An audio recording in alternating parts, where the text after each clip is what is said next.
Muy buenos días, good morning, bom dia. Esta va a ser una conversación en español, portugués y inglés, con interpretación simultánea en estos 3 idiomas. Pueden escuchar la conversación original en este canal. This is going to be a conversation in Spanish, Portuguese, and English with simultaneous translation into these 3 languages. You can listen to the original conversation in this channel. Este evento vai ser em espanhol, português e inglês, com interpretação simultânea nessas 3 línguas. Você pode ouvir a conversa original se ficar neste canal. Para quem deseja escuchar a interpretação, verá um ícone em sua pantalla que diz interpretação. Basta clicar neste ícono com o mundo e selecionar o idioma. Should you wish to listen to the conversation, the interpretation in English, you find an icon on your screen that says interpretation. Just click on it and choose the language of your preference. E para quem precisar escutar a interpretação, quiser escutar a interpretação em português, basta clicar no ícone que aparece aí na sua tela, que diz interpretação, e escolher o idioma português da sua preferência. Así que ahora hablo solamente en español. Vamos a dejar los micrófonos todos muteados para la calidad del sonido. Vamos a tener entre 15 y 20 minutos al final para preguntas recibidas a través del chat, y ya nos pueden ir enviando las preguntas ahí para que vayamos clasificando. Así que sin más, paso la palabra a Juan Maragall, especialista de educación del BID, quien va a moderar este webinar. Adelante, Juan. Muchísimas gracias, Andrea. Un saludo para todas las personas que están en este momento conectadas. Yo quiero presentarles a nuestros panelistas. Primero quiero presentar a María Jesús Honorato. María Jesús nos habla desde Chile. María Jesús es educadora, experta en gestionar sistemas educativos escolares y en sistemas universitarios, con mucha experiencia en el diseño e implementación curricular, y actualmente es la coordinadora nacional de la Unidad de Currículum y Evaluación del Ministerio de Educación de Chile. También nos acompaña nuestro querido y buen amigo Ricardo Arguís.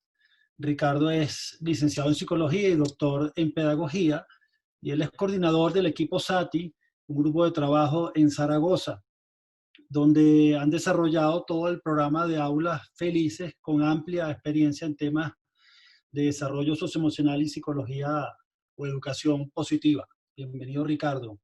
Y también nos acompaña Patricia Mota Guedes. Patricia es licenciada en Ciencias Políticas, se conecta desde Brasil.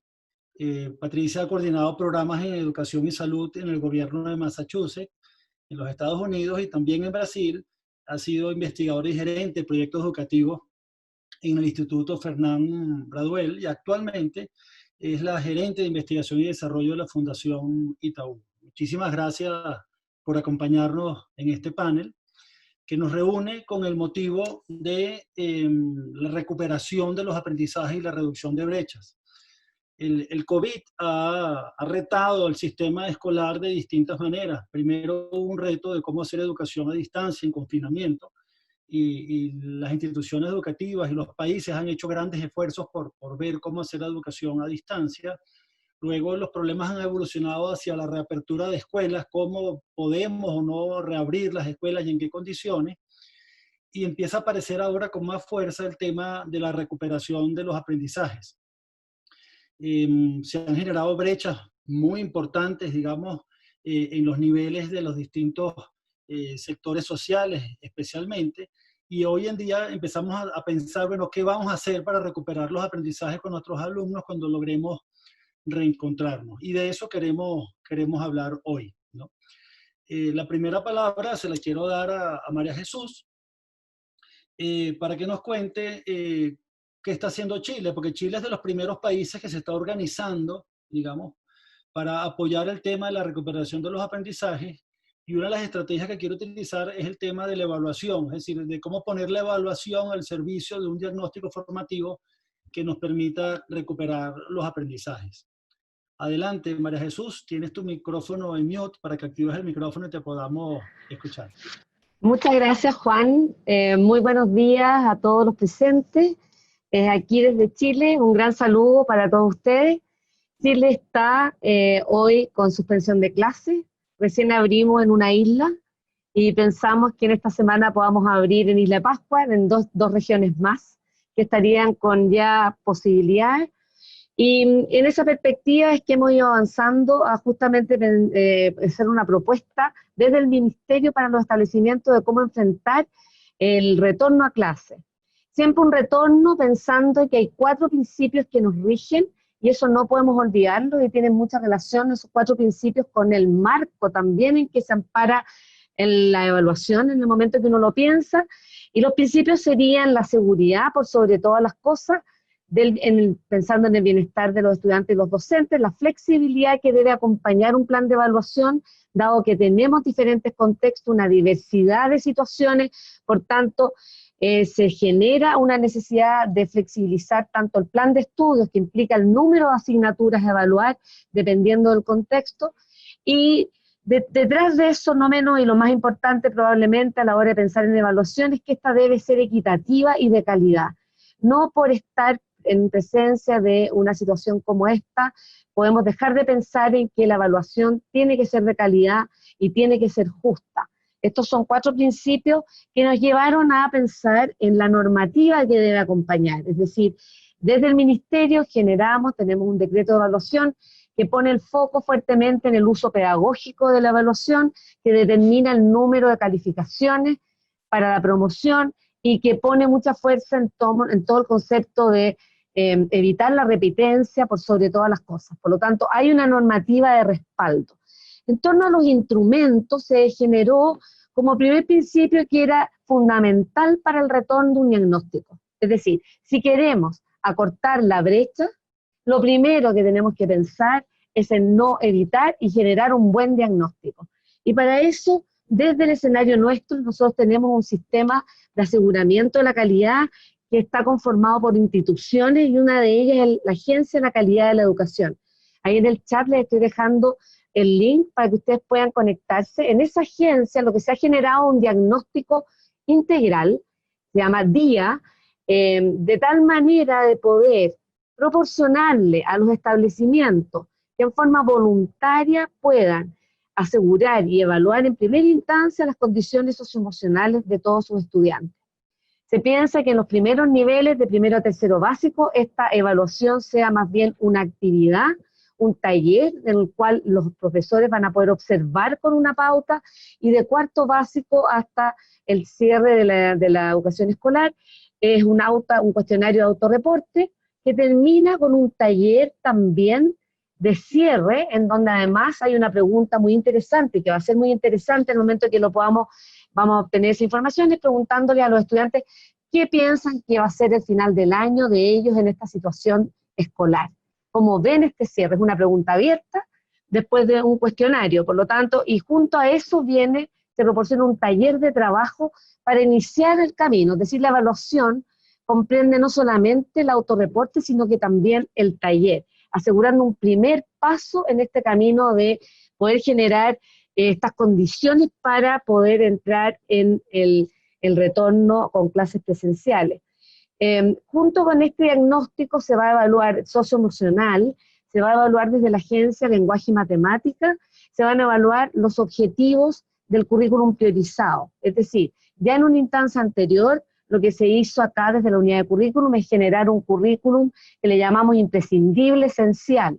Por lo tanto, esta agencia lo que genera es un instrumento en pos de evaluar el año anterior en torno a esos objetivos que son los priorizados, que serían los esenciales.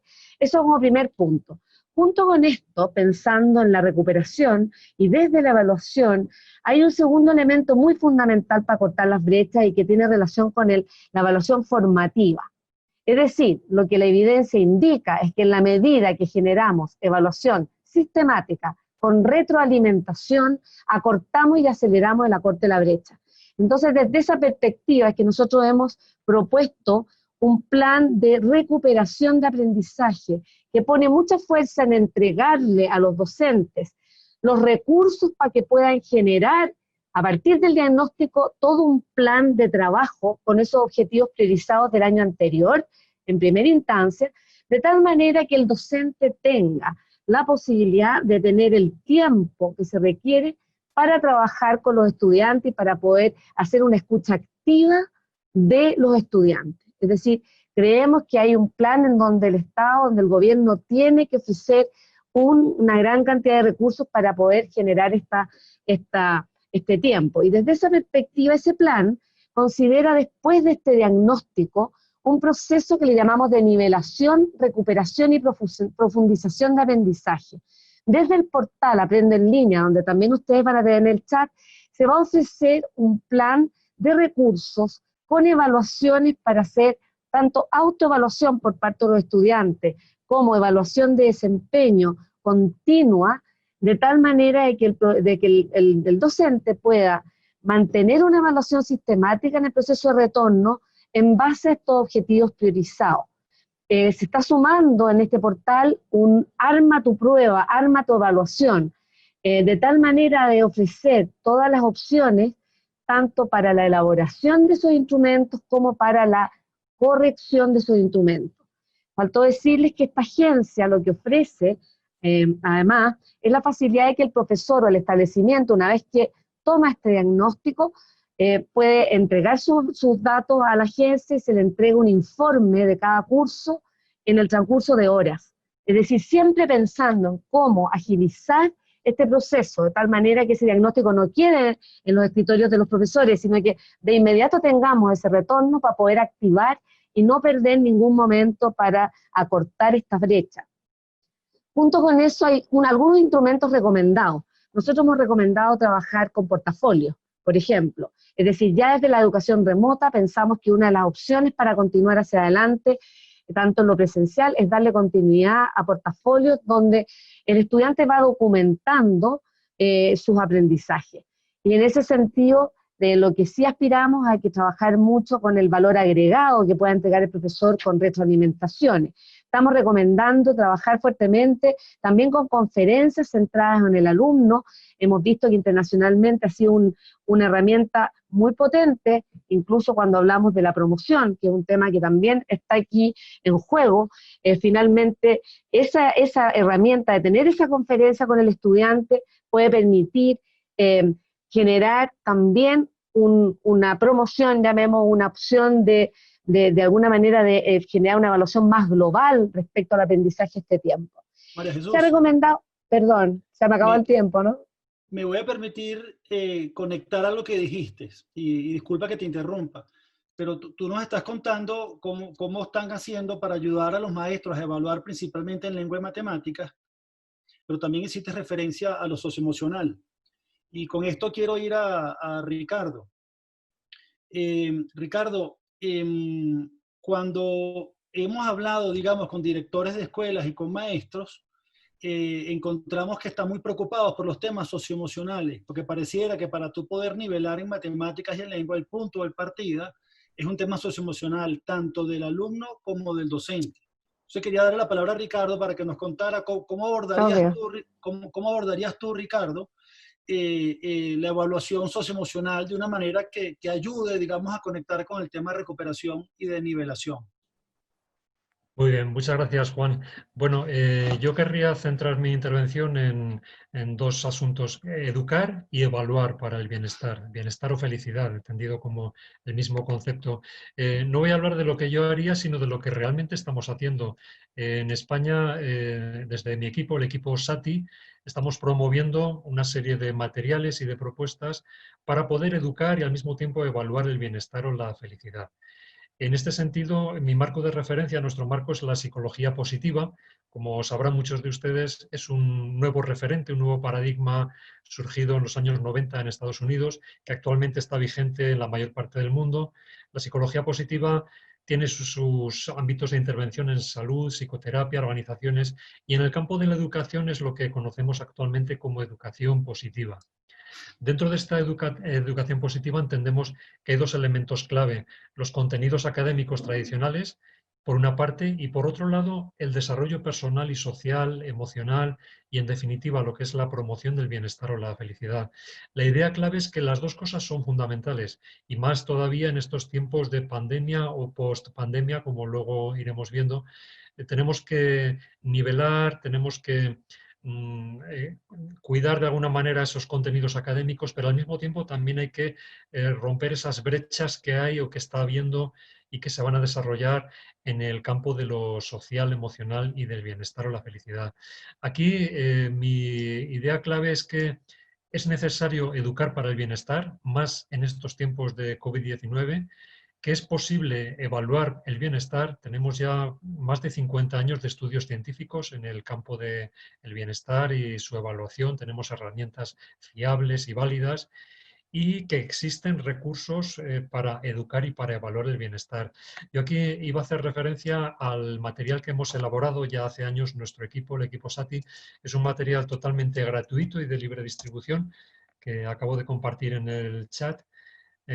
Pulsando en este enlace, educaposit.blogspot.com, podrán acceder a nuestros materiales. Por una parte, se puede descargar nuestro programa, de modo que ofrecemos de una forma totalmente gratuita y de libre distribución recursos para alumnos de entre 3 y 18 años, es decir, todo lo que cubre el espectro de educación infantil, primaria y secundaria, e incluso son aplicables con alumnos menores de 3 años, o incluso hay personas que lo están aplicando en educación de adultos o en la universidad o en otros ámbitos. Por una parte, en esa página se puede descargar nuestro programa. Es muy conocido en España, también en otros países del ámbito latinoamericano, pero también al estar traducido al inglés, y por cierto, próximamente habrá traducción al portugués, esperamos dentro de unos meses o un año. Y bueno, pues se puede aplicar en gran cantidad de países. Como digo, se puede descargar ese material para educar el bienestar. Y luego hay un apartado novedoso en un enlace de nuestra página web que se llama Evaluación del Bienestar. Esto es algo más novedoso. En esta sección hemos colgado un montón de herramientas para poder evaluar las emociones y el estado social y emocional de los alumnos. Hay herramientas gratuitas también y de libre distribución que hemos recopilado. De momento solo están disponibles en español, pero seguro que hay traducciones de esos mismos materiales en otras lenguas. Y bueno, con estas herramientas son escalas, básicamente cuestionarios de autoinformación o escalas de observación a complementar por padres o por profesores. Y de esa manera es posible tener un registro científico válido y fiable de cómo está el bienestar. En este enlace, insisto, se pueden descargar todos esos cuestionarios y también ejemplos y propuestas para llevar a cabo todo esto. La idea es que cualquier profesor o profesora en cualquier parte del mundo pueda no solo educar para el bienestar, sino para también llevar a cabo una evaluación del bienestar. Esa evaluación del bienestar se puede llevar a cabo de una forma muy modesta dentro de un grupo educativo, un grupo clase, o de una forma más amplia, evaluando como estamos haciendo en el Instituto de Educación Secundaria donde yo trabajo en España. Ahí estamos haciendo una evaluación del bienestar de todo el centro educativo. Y es importante no solo educar para el bienestar, sino también evaluar el bienestar, porque esto nos da muchas pistas. Yo como usuario de mi propio programa estoy viendo en mi propio centro y en otros centros donde estamos evaluando el bienestar, pues que tenemos, gracias a eso, tenemos unas referencias claras de cómo están nuestros alumnos, tanto en felicidad y bienestar subjetivo, como en malestar, en sintomatología depresiva, en estrés percibido, cuál es el clima de las aulas, etcétera. Y esto nos da muchas pistas y muchas pautas para poder llevar a cabo intervenciones. Como conclusión de esta breve intervención diría que es sumamente necesario educar para el bienestar y más en estos momentos para contrarrestar los efectos psicológicos negativos de la COVID-19 y finalmente que es posible evaluar el bienestar y que existen recursos gratuitos y de libre difusión, como ya he expuesto, tanto para educar como para evaluar ese bienestar. Muchas gracias, Ricardo. Vamos a regresar contigo ahora porque también queremos que nos cuentes cómo poner esto en la práctica, digamos, ¿no? Pero primero quiero darle la palabra a Patricia. Patricia, conversábamos cuando estábamos preparando, digamos, este panel, que las autoridades educativas han tenido, digamos, la capacidad de cerrar las escuelas o el autoritas, digamos, para llamar las escuelas a cerrar como consecuencia del COVID. Pero ya el autoritas para reabrirlas es distinto, porque todo lo que tiene que ver con reapertura, recuperación y nivelación parece estar requiriendo la participación de la sociedad. Es decir, no es una decisión unilateral de cómo hacerlo y de cuándo hacerlo, sino esa decisión tiene que ser dialogada, ¿no? Tú tienes amplia experiencia con sociedad civil y el rol de la sociedad civil en la reapertura y en las estrategias de recuperación de las escuelas. Y quisiera que nos contaras un poco la visión de ustedes de cómo puede la sociedade civil ou como deve a sociedade civil apoiar este processo. Muito obrigada, Juan. Olá a todos. Saudações aqui do Brasil. Bom, eu acho que primeiro, eu não sei se eu tenho a dizer como se deve, mas eu acho que eu tenho como compartilhar alguns aprendizados que nós temos tido aqui no Brasil, enquanto membros da sociedade civil. No Brasil, nós temos um desafio de escala e de um sistema federativo. Então, quando a pandemia chegou no país, ela foi afetando as redes estaduais e municipais de distintas formas, em distintos tempos, porque ela foi chegando no país em distintos tempos, e, ao mesmo tempo, a capacidade de resposta das redes públicas de ensino aqui no Brasil variou muito, né? A gente viu grandes disparidades regionais, grandes diferenças de capacidade entre redes maiores e redes menores, entre redes estaduais e redes municipais, pequenos municípios com mais dificuldade, com menos recursos para conseguir desenvolver estratégias de ensino remoto. Então, todos esses desafios, de fato, mobilizaram a formação de uma grande coalizão envolvendo fundações, outras organizações da sociedade civil, mas também os dois colegiados aqui no Brasil que têm um papel fundamental, porque representam os secretários estaduais de educação e os secretários municipais de educação. Então, o CONSED, que é o Conselho Nacional de Secretários Estaduais, e a União Nacional de Dirigentes Municipais. E juntos nessa coalizão, enquanto sociedade civil, nós conseguimos nos dividir em diferentes frentes de trabalho e apoiar as redes nos seus esforços durante o período de fechamento das escolas e agora nesse momento de planejamento para a reabertura. E aí, nesse sentido, o olhar dessa coalizão vem muito de encontro ao que já foi falado aqui, de esforço de redução das desigualdades, né? Porque, por exemplo, a pesquisa nacional com famílias, que também é uma iniciativa no âmbito dessa coalizão, que tem sido feita em várias ondas, o que ela mostrou é que nós seguimos com uma proporção de famílias que não receberam nenhuma atividade remota, nada. Então, nós temos 20% ainda das famílias que não tiveram nada nesse período.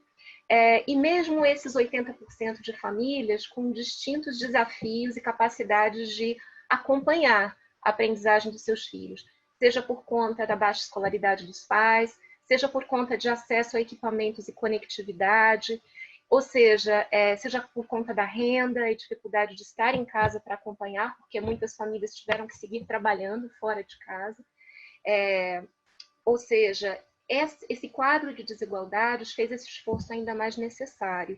E essa escuta contínua das famílias para entender como, enquanto sociedade civil, nós podemos apoiar as redes nessas estratégias de recuperação de aprendizagem que não penalizem as crianças, jovens e famílias, se tornou ainda mais necessário, né?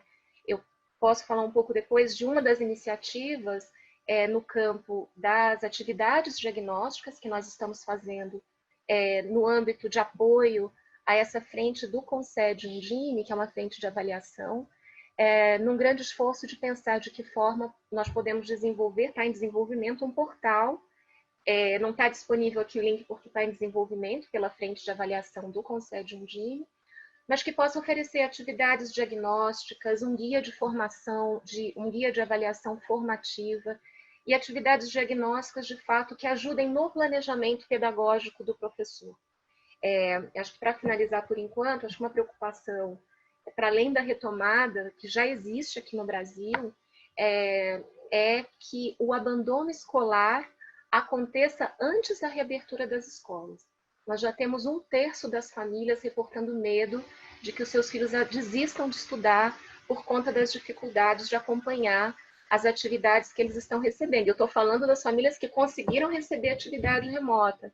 Ou seja, o papel do professor é fundamental, o apoio para o professor. Eu espero que a gente possa, aí no debate, conversar um pouco mais sobre de que forma fazer, e a gente tem buscado também olhar para esse papel no âmbito da iniciativa, mas o que a gente não pode aumentar mais ainda, abandono e evasão aqui no Brasil, que já são altos, e aumentar ainda mais taxas de reprovação e recuperação, né? Então, isso o esforço de acolhimento dos alunos, das famílias, da comunidade escolar na reabertura vai ser fundamental para evitar o aumento ainda maior das desigualdades, Juan.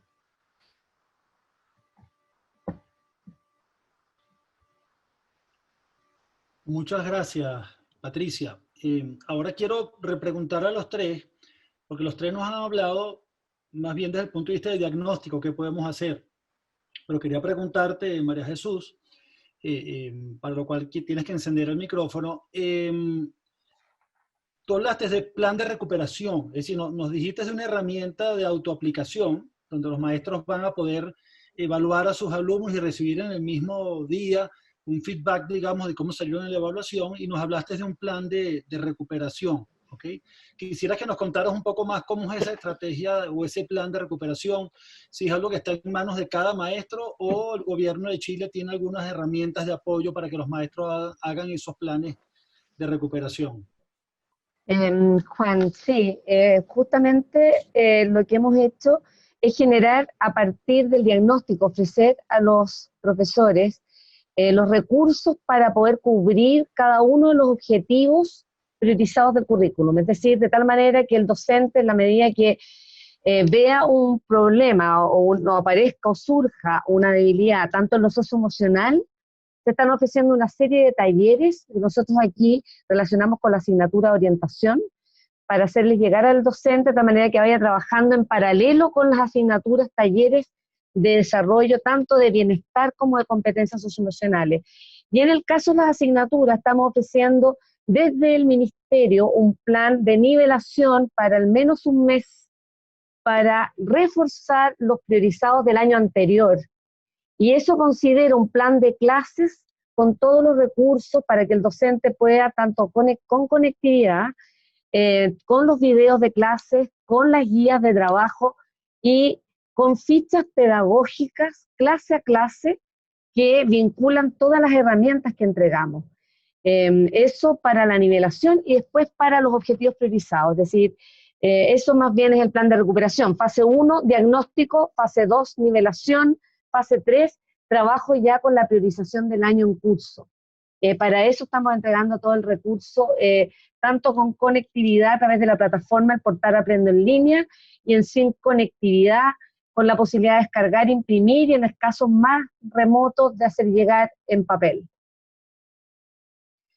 María Jesús, y otra pregunta que quería hacerte. Hemos visto en algunos países que los docentes y directores están un poco preocupados porque se le apliquen pruebas nacionales durante o post-COVID, porque muchas de esas pruebas están asociadas a otros indicadores o le hacen comparaciones con resultados de años anteriores.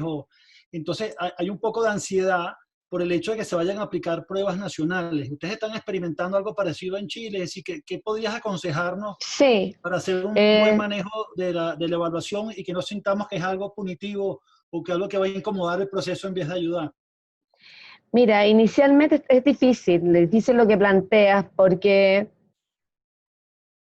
inicialmente sucedió que sí planteamos esa opción, mirando esta opción como una opción de tener un dato respecto a lo que había sucedido en este tiempo. Es decir, tratamos de buscar justamente ese objetivo, pero se complejizó igualmente porque el tiempo, aún nosotros no retornamos.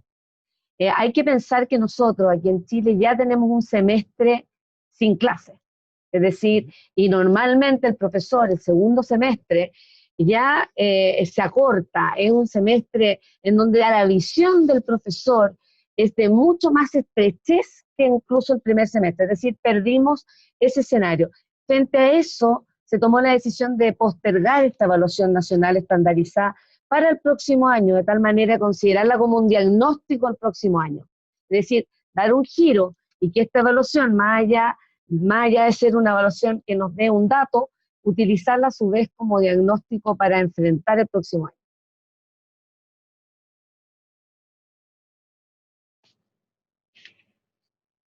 Gracias, María Jesús. Ahora quiero preguntarte, Ricardo, Tú nos hablaste un poco de la posibilidad de hacer el diagnóstico y nos compartiste inclusive unos links donde podemos conseguir pruebas, ¿no? Pero quisiera que nos contaras, una vez que hacemos el diagnóstico, qué hacemos con los datos que nos dan esas evaluaciones. Yo estuve revisando el portal de ustedes y la verdad es que unas pruebas muy sencillas que un maestro puede utilizar para tomarle el pulso a sus alumnos, a su grupo. Pero una vez que tengo la información, ¿qué hago con ella? ¿Cómo conecto ese diagnóstico con un plan de recuperación o de nivelación socioemocional que me sirva de soporte para la nivelación académica? Así que, ¿cómo hago esa transición o ese link? Muy bien, Juan. Los materiales que tenemos para evaluar el bienestar son sumamente flexibles y en la página que he indicado hay distintas propuestas, distintas formas de realizarlo, pero es sumamente flexible y deberá adaptarse a las condiciones de cada centro. Nosotros recomendamos que esta evaluación se haga en 3 momentos, es lo recomendable, por ejemplo, en educación primaria, cuando los alumnos comienzan la etapa de educación primaria, cuando están a mitad de esa etapa y cuando finalizan. Y lo mismo valdría para educación infantil o educación primaria. De esa manera, pues cada dos o tres años podemos tener una fotografía de cómo están los alumnos y cómo van evolucionando. Como has comentado, Juan, pues hay cuestionarios o escalas de observación en el caso de los alumnos más pequeños que se pueden cumplimentar. Lo recomendable es que se haga a través de vía informática, a través de la plataforma Google Forms o formularios de Google.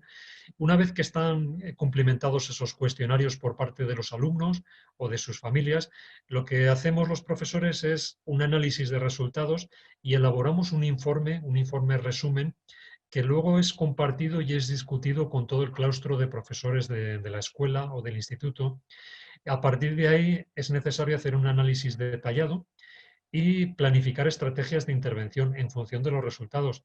Imaginemos que hay grupos donde ha salido pues, unos niveles de bienestar muy bajos y por el contrario los niveles de estrés o de ansiedad son muy altos, pues habría que hacer unas intervenciones específicas, habría que proponer programas de educación socioemocional para trabajar determinados aspectos. Todo eso estará en función de los resultados que hayan salido ahí. Estos resultados son muy útiles porque nos permiten valorar cómo están tanto en bienestar como en malestar los alumnos. Nos permiten tener comparaciones por grupos de alumnos y por niveles de primero, segundo a tercero de primaria, por ejemplo. Nos aportan muchas pistas para llevar a cabo programas concretos de intervención. Nos permiten también detectar alumnos en situación de riesgo socioemocional, aquellos alumnos que puntúan más bajo.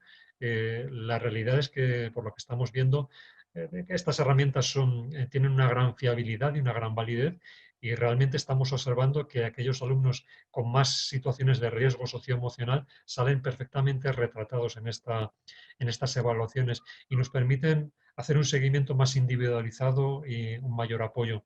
Y finalmente, una idea importante es que evaluar el bienestar con herramientas de un carácter científico y con validez y fiabilidad nos permite sensibilizar a todo el profesorado acerca de lo importante que es el bienestar o la felicidad y la necesidad de trabajar esto como un contenido más dentro de las aulas.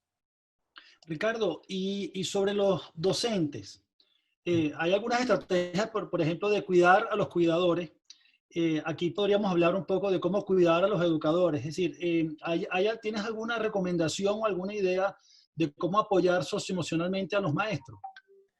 Sí, efectivamente es una idea clave, hay que cuidar al cuidador. Bien, para quienes conocen nuestro programa Aulas Felices, ahí trabajamos 2 estrategias que son la atención plena o mindfulness y una segunda estrategia que es el desarrollo de fortalezas personales. Fortalezas personales que son entendidas como un conjunto de herramientas, de rasgos de personalidad que nos permiten ser más fuertes, ser mejores personas. Estas 2 herramientas, la atención plena y las fortalezas personales, son comunes a la mayoría de los programas actuales en educación positiva y no solamente son aplicables con alumnos, sino también con el profesorado. Puedo contar como situación concreta en mi propio centro de educación secundaria. Tenemos unas actividades los viernes donde en el recreo nos juntamos un gran grupo de profesores para practicar estrategias de atención plena y de fortalezas que nos sirven a nosotros para darnos más equilibrio emocional, más seguridad, tanto personal como profesional, y que luego podemos llevar a cabo en las aulas. Yo recomendaría que si vamos a trabajar el bienestar con los alumnos, lo trabajemos también nosotros, con los propios cuidadores, los profesores, que antes de trabajar atención plena o mindfulness o fortalezas personales con los alumnos, lo trabajemos previamente con nosotros, y si se puede hacer en grupo, mucho mejor, porque de esta manera tendremos más fortaleza para luego poder transmitir ese bienestar en las aulas. Muchas gracias, Ricardo. Patricia, en tu primera intervención nos contaste un poco de tus preocupaciones sobre el rol de la familia, y nos asomaste que tenían algunas iniciativas, algunas ideas de cosas que ustedes pueden poner en práctica, ¿no? Quería que nos contaras de iniciativas, ¿no? Porque entre los participantes hay mucha inquietud de cómo hacerlo. Entonces nos gustaría mucho conocer las iniciativas que ustedes han tomado o que ustedes han observado como beneficiosas o favorables. Primeiro, eu mencionei um esforço da coalizão, que foi de fazer uma curadoria de recursos educativos, materiais de formação, que ficaram disponibilizados num portal. Eu acho que podemos compartilhar aqui o link, que é o aprendendosempre.org. Lá, seja um gestor de sistema, um diretor, um professor, um responsável de estudante pode entrar e navegar e ver o que há disponível. Então, foi feito um exercício primeiro de curadoria. No âmbito das atividades diagnósticas, da avaliação, foi muito interessante. Acho que nós conseguimos um avanço, porque nós temos dois grupos de trabalho. Um que olhou, se debruçou sobre o desafio de priorizar marcos de aprendizagem para esse tempo que, como a Maria Jesus comentou, foi encurtado, né? Quais são as prioridades, os marcos de aprendizagem sobre os quais professores precisam se debruçar no seu planejamento pedagógico. Então, foi feito um exercício de mapas de foco, onde nós elencamos habilidades focais dentro da Base Nacional Curricular Comum aqui no Brasil, objetivos de aprendizagem ligados a ele, para que esse esforço de priorização pudesse ser feito. E aí a iniciativa de apoio à Frente de Avaliação com sede Undime teve um diálogo muito direto com esse trabalho de priorização curricular. Por quê? Porque as atividades diagnósticas propostas nesse portal do Concede Undime vão estar ligados aos objetivos de aprendizagem, às habilidades focais, vão também ajudar o professor não só a realizar aquela atividade diagnóstica para ter um mapa dos diferentes níveis, mas para que essa professora possa planejar que sequências didáticas eu preciso fazer, como estão os alunos da minha turma, quais são os próximos passos e que outras atividades diagnósticas eu vou fazer ao final daquela sequência didática para verificar se eles avançaram. Da mesma forma, o planejamento na escola de iniciativas de recuperação paralela, de aceleração da aprendizagem. Então, a ideia, isso é um ponto importante, porque o Brasil, nós temos uma tradição de fazer primeiro avaliação e depois pensar currículo, né? Nós tivemos por muitos anos o sistema de avaliação da educação básica sem ter uma base nacional curricular comum. Tivemos um grande avanço agora de ter uma base nacional curricular comum, e é fundamental todo o trabalho de atividade diagnóstica se debruçar sobre a base nacional curricular comum, sobre os currículos estaduais e municipais, para que as atividades diagnósticas se reflitam esse esforço. Então, esse é um ponto muito importante, a nosso ver, né? Que possa ajudar, porque a retomada vai ser desigual não só para os alunos, mas para as escolas e para as redes, né? Então, a ideia é que esse portal ele fique disponível. De novo, ele está em fase de desenvolvimento e validação pelo Concede Undime, e a ideia é que ele possa ficar disponível para professores e para gestores, junto com informações e atividades sobre acolhimento, né? Acho que o primeiro ponto é como essas escolas recebem os professores, os demais funcionários e estudantes e suas famílias, mas depois passando para atividades diagnósticas que apoiem nas estratégias de nivelamento. E, de fato, acho que reforçando o que a Maria Jesus falou, houve uma preocupação aqui muito grande, o próprio Conselho Nacional de Educação se posicionou também, no sentido de que não era o momento de se aplicarem avaliações externas que fossem penalizar, né, mas muito mais um momento de avaliações diagnósticas que pudessem auxiliar ao longo desse segundo semestre.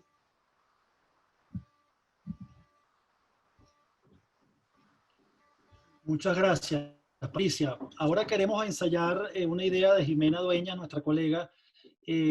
Antes de pasar las preguntas de los participantes, quisiéramos darle la oportunidad a ustedes como panelistas de hacerle preguntas a otro panelista. Entonces te vamos a dar la palabra primero a ti, María Jesús. Te pido que enciendas tu micrófono. No sé si tú quieres preguntarle algo a Patricia o a Ricardo. Me encantaría preguntarle a los dos, pero voy a quedarme con una por honor al tiempo. Ricardo, mira, aquí nos ha sucedido que los esfuerzos de los docentes han sido altísimos. Es decir, lo que hemos recogido es que hay un estrés importante de docentes que están sin conectividad y que y han querido intentar por todos los medios generar y garantizar aprendizaje. Entonces, por un lado, ese es el primer estrés, ¿no es cierto? El segundo es que el docente sabe que al retornar tiene que trabajar todo lo que es la habilidad socioemocional y el bienestar. Entonces quería preguntarte cómo han resuelto ustedes en España el tema de la formación docente, el cómo ir ofreciendo, en la medida que avanzamos en esta educación remota en el tiempo, esa preparación a los docentes. Y cómo poder, a su vez, que tú ya lo contestaste de alguna manera, el poder trabajar con ellos esa carga de estrés que traen, que nosotros pensamos que tenemos que de alguna manera aliviar por todos los medios para poder enfrentar este retorno de la mejor manera. Bien, bueno, María Jesús, la formación del profesorado para mí es la clave fundamental. De hecho, yo he trabajado muchos años también no solo como docente, sino como formador de profesores. Y en este sentido, en España sí que hay bastante tradición en formación del profesorado en educación socioemocional. Sí que es verdad que sigue siendo una asignatura pendiente, pero en España tenemos una red de formación que es gratuita y pública. La red en cada comunidad se llama de una manera, se llaman centros de profesores o centros de innovación y fundamentalmente, bueno, son centros que están coordinados por el Ministerio de Educación o por las comunidades autónomas y sus consejerías de educación, y prácticamente en todas las comunidades autónomas españolas hay planes de formación. Ha habido antes de la pandemia. Ahora lo que se está barajando es que esos planes de formación en educación socioemocional pues no solo continúen, sino que continúen con mayor énfasis todavía porque va a ser necesario. No te sabría decir cómo va a ser porque esto es asignatura pendiente y tendremos que verlo en septiembre, pero yo confío en que en España se continúe esta formación, que se haga énfasis, que se haga hincapié.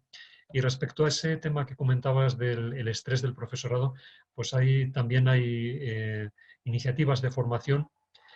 Yo una de las en las que más confío y que ya he comentado es la atención plena o mindfulness. Es una herramienta científica de la que tenemos resultados de investigación tanto en niños como en adolescentes y en adultos, y es una de las mejores herramientas, a mi entender, para poder afrontar toda esta situación en profesores, en personas adultas, en niños y en adolescentes. Muchas gracias. Ricardo, tienes oportunidad tú entonces de hacer tú la pregunta. Sí, también querría preguntar a mis dos compañeras, pero por falta de tiempo me voy a centrar en Patricia. Quería preguntar sobre esa dicotomía entre lo académico y el bienestar. ¿Cómo se ve en Brasil? ¿Hay sensibilidad del profesorado para trabajar no solo lo académico, sino también el bienestar, lo emocional, lo social? ¿O es una asignatura pendiente como nos pasa en muchos países? Muito obrigada pela pergunta. Sem dúvida, Ricardo, uma conquista importante quando nós conseguimos, enquanto país, aprovar uma base nacional curricular comum foi a entrada de um conjunto de 10 competências gerais que atravessam as diferentes etapas de ensino e as diferentes áreas de conhecimento e que incluem competências distintas, mas muito ligadas, como a questão de empatia, colaboração, mas também letramento digital. Existe um conjunto, então, dessas 10 competências gerais que, claro, depois se desdobram nos currículos estaduais e municipais. Essa é uma conquista muito recente, né? Então, de fato, os estados e municípios estavam justamente se desdobrando na construção dos seus currículos e depois no seu cascateamento para o currículo, para o trabalho das escolas, para a formação dos seus professores, né? 2020 ainda ia ser um ano de formação docente para a implementação da Base Nacional Curricular Comum, inclusive prevendo como trabalhar essas competências gerais de forma transversal ao longo das aulas, né? Já que não seria uma aula de empatia, não seria uma aula de letramento digital, mas como trabalhar empatia de forma transversal nos diferentes conteúdos. Então, nós ainda temos um longo caminho a fazer. Sem dúvida, há uma preocupação que está um pouco ligada com a pergunta que eu tenho, o que vai ficar talvez para outros diálogos, é como, e claro, há também um trabalho de organizações sólidas aqui no Brasil, estudando e trabalhando e discutindo habilidades socioemocionais.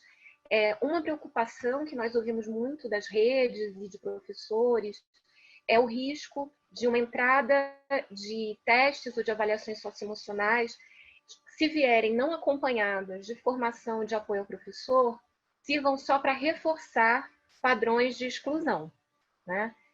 Nós já sabemos que mesmo a nota de habilidades cognitivas ou acadêmicas tem viés, muitas vezes por parte do professor, seja baseado em raça, seja baseado em nível socioeconômico. Existe uma questão de desigualdade também nesse olhar. Então, há uma preocupação de que forma se fazer, mesmo a avaliação das competências gerais, de forma a não reforçar a exclusão daqueles que já estão muito vulneráveis, né? Que já são vistos como menos ou não pertencendo à escola. É claro que aí os exemplos que vocês trouxeram aqui são exemplos muito cuidadosos de trabalho, né? Vocês trouxeram o tempo todo a formação, olhar também para o bem-estar do professor. Agora, sem dúvida, enquanto país, nós temos muito que desenvolver ainda nesse aspecto.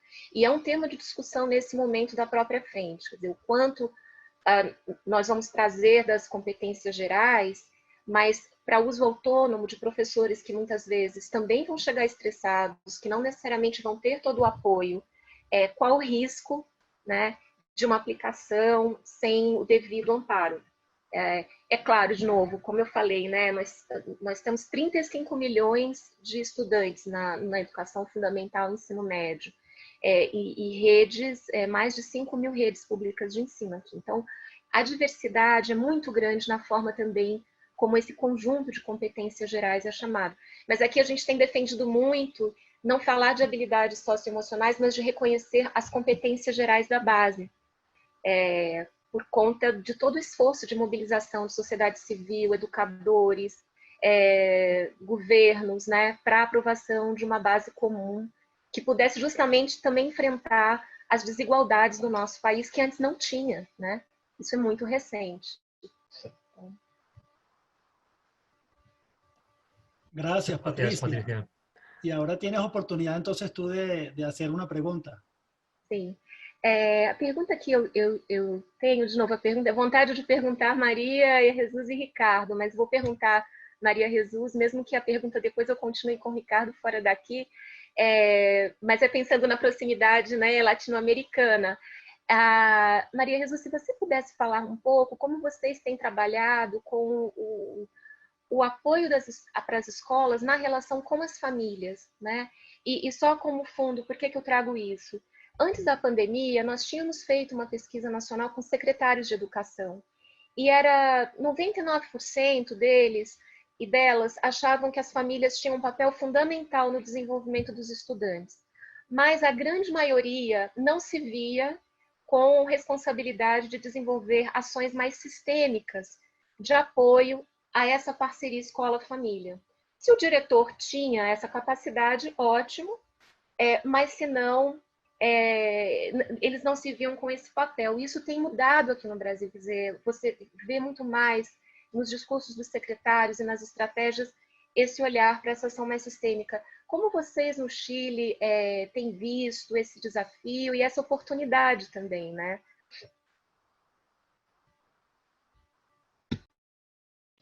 Para nosotros ha sido también una tremenda oportunidad. Es decir, primero se han activado redes con apoderados que nosotros ya veníamos incorporando previo a la pandemia con un foco de informar al apoderado. Pensábamos que partiendo por todo lo que sucedía a nivel del gobierno y el Ministerio de Educación, estaban en general poco informados. Es decir, por ejemplo, aquí en Chile tenemos textos que ofrecemos de muy buena calidad y había poca información respecto a lo bueno y positivo que había detrás de eso, y el apoderado buscaba siempre otras cosas. De partida mostrarle que hay en el medio muchas cosas buenas, ¿ya? Y eso fue lo primero, pero después con la pandemia se nos activó toda una red para poder, y se generó de hecho aquí en el Ministerio un área que está dedicada 100% a webinars con apoderados para informarlos semanalmente. Tenemos semanalmente un trabajo con los apoderados y, por ejemplo, esta semana tenemos un trabajo de cómo trabajar con los recursos con apoderados que estamos ofreciendo. Cómo trabajar con el texto, cómo trabajar con Aprendo en Línea, que es el portal, cómo aprovecharlo, cómo trabajar un apoderado que no está conectado. Entonces, hemos generado una asociación y hemos generado ciertos niveles que detectamos como críticos. Por ejemplo, la enseñanza de la lectura. O sea, hemos puesto nuestro esfuerzo, dado que veníamos avanzando recién en esto, en algunos niveles. Nosotros tenemos 3 niveles determinados como críticos. El primero es el primer y segundo básico por el aprendizaje de la lectura. Consideramos que quizás es lo que más nos va a provocar daño en ese nivel. Por lo tanto, tenemos un programa con un WhatsApp. Nosotros usamos mucho ese medio aquí, como medio, y tenemos un 80%, casi un 90% de los papás que tienen WhatsApp. Usando un WhatsApp para la lectura, hemos enviado diariamente videos con estrategias para que el papá pueda sentirse apoyado para aprovechar de entregar algo en torno a la lectura. Por ejemplo, darte un ejemplo.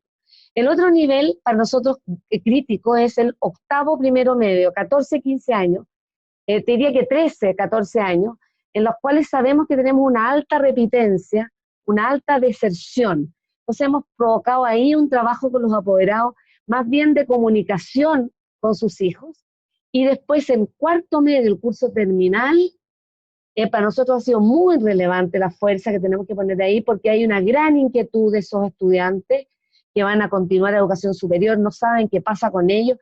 También una fuerza de trabajo con los papás para ver el punto de la comunicación con sus hijos. Entonces, te diría que hemos tenido que seleccionar algunos niveles, hemos puesto la fuerza en algunos puntos críticos y favorablemente hemos invertido en comunicación con los apoderados. Muchísimas gracias, María Jesús. Nos van quedando apenas 6 minutos de tiempo. Tenemos muchísimas preguntas en el chat, no podemos atenderlas todas, pero quiero seleccionar algunas de ellas, ¿no? Ricardo, hay una pregunta específica que nos hacen sobre si las pruebas estas de diagnóstico socioemocional tienen que aplicarlas psicólogos o son pruebas que pueden aplicar los maestros, ¿no? Y quisiera hacerte esa pregunta muy específica porque sé que hay mucha inquietud sobre el uso de esas pruebas. Sí, le he respondido por privado en el chat a la persona que ha hecho la pregunta, pero lo hago aquí en público. En principio, esos materiales de evaluación para el bienestar están pensados para que los pueda aplicar cualquier profesor o profesora en cualquier escuela del mundo. Otra cosa es a la hora de interpretarlos y a la hora de hacer un análisis más fino se necesita una cierta formación. Entonces puede ser, y de hecho sería conveniente, contar con la colaboración de psicólogos u orientadores educativos. Hay varios niveles de interpretación de estos resultados. Y bueno, pues los niveles más básicos podemos hacer porcentajes, cálculos de medias, etcétera. Cualquier profesor con una mínima formación lo puede hacer pero claro, para un análisis más fino, para hacer análisis comparativos de cómo está la situación en un nivel educativo, si ha habido cambios estadísticamente significativos, ahí harían falta otras herramientas y sería bueno contar con una mayor formación que a veces los docentes no tenemos y que, bueno, sería interesante contar con ese apoyo, ese asesoramiento de psicólogos y orientadores educativos. Gracias, Ricardo. María Jesús, hay una pregunta como muy operativa, aunque creo que tú lo comentaste, pero preguntan específicamente, o sea, cómo se procesa operativamente en ese diagnóstico y de qué manera se opera la recogida de la información. O sea, yo creo que hay inquietud entre los participantes en saber cómo funciona en la práctica el día, digamos, el instrumento de este día. Ya. Y yo te agregaría ahí, María Jesús, que si ese instrumento pueden tener acceso a personas que no estén en Chile. Sí. Aquí tenemos personas de toda Latinoamérica y a lo mejor alguien quiere usar la herramienta o probarla. ¿Sí? Mira, ese diagnóstico primero es voluntario, quiero decirlo, o sea, no tiene ese foco, ese enfoque de prueba estandarizada obligatoria nacional. Eso es lo primero, aquí tenemos que levantar esa idea. Está generado por la agencia de calidad porque ahí están los expertos y claramente podían generar un instrumento, como dice Ricardo, que a lo mejor es sencillo para evaluar el bienestar y para evaluar competencias socioemocionales que les permitan a los estudiantes enfrentar lo que viene. Lo mismo para lenguaje y matemática. Ahora, ¿cómo opera? Se activa por un periodo, no está permanentemente activado este año, y lo que pueden hacer los establecimientos es, de alguna manera, imprimen este material. Si es que es una encuesta, toman la prueba o la encuesta, o en ese caso, si es la actividad, completan una rúbrica con la actividad, como decíamos, de primero a tercero básico. Después, el mismo establecimiento tiene que incorporar los datos y en ese minuto esto llega a la agencia y la agencia emite un informe de cómo está el curso en relación a los distintos objetivos priorizados evaluados. Ese es más o menos el mecanismo. Ahora, el próximo año se está avanzando en que esto pueda ser tomado en línea también, pensando en que pudiésemos tener, es decir, el giro de la agencia desde estas evaluaciones estandarizadas está haciendo la posibilidad de ofrecer diagnósticos que puedan ser tomados sucesivas veces durante el año, quizás para ir confirmando y chequeando aprendizaje. Es un elemento que nosotros hemos ido incorporando fuertemente también es ese, es decir, creemos que la evaluación sistemática apoya. Y en ese sentido la agencia va a abrir varias ventanas, es probable al año, con la posibilidad además que un estudiante pueda responder en línea, si es que fuese una prueba como para medir aprendizaje. Entonces, estamos viendo la forma de poder navegar en este modelo híbrido de la mejor manera también con este instrumento, de tal manera de agilizarlo. Junto con eso, nosotros contamos con un sistema de evaluación que están aprendiendo en línea, que es de autoevaluación para el alumno hoy día en remoto, y para el docente en un futuro que le va a permitir también obtener respuestas e informes de sus evaluaciones. En ese sentido estamos tratando de automatizar los procesos en lo posible. Claramente hay partes de la evaluación que no son automatizables, que tienen mucho que ver con el criterio y con pautas, con criterios, pero en ese camino vamos caminando. Muchas gracias, María Jesús. Patricia, y para ir terminando, porque nos quedan apenas un minuto, nos están preguntando sobre cómo podemos atender o acompañar a los padres en el proceso de reincorporación, digamos, de los chicos a las escuelas. ¿Tendrías 2 o 3 ideas que tú consideras que puedan ser claves? Tienes el micrófono apagado, Patricia. Sí. Sim, então, de novo, nós entendemos que seria muito importante que as secretarias de educação apoiassem suas escolas nas estratégias de comunicação para as famílias. Nós observamos que uma proporção muito grande de famílias não recebeu uma comunicação direta da escola, por exemplo, nesse período de isolamento. Além das estratégias de acolhimento, entendendo que muito possivelmente nós vamos caminhar para um modelo híbrido, pelo menos para os próximos meses, 9 em cada 10 famílias, inclusive brasileiras, apoiam o modelo com manutenção de atividades em casa e atividades presenciais na escola. Vai ser super importante que as famílias possam acompanhar e ter conversas regulares com a escola sobre o desenvolvimento dos filhos, sobre como eles podem apoiar as crianças, os adolescentes nas atividades de casa, e também no incentivo para a permanência na escola, seja o esforço de busca ativa, de redução do risco de abandono escolar, passa por um trabalho muito próximo entre diretor, professores e responsáveis e pais, né, dialogando e tentando incentivar os estudantes a permanecerem. Então, nesse sentido, assim, ações mais sistêmicas, de forma que o papel da família e o seu potencial seja valorizado. Infelizmente, nós temos uma tradição de culpar as famílias e só ver o que falta. O que a gente está aprendendo é que existe muita potência, mesmo nas famílias mais vulneráveis, e o que é necessário é pensar como criar esse elo, como valorizar o saber da família e o que ela pode trazer, porque valorizando aquela família, também nós apoiamos a valorização daquele ser humano que é a criança, que é o adolescente, que mora naquela comunidade.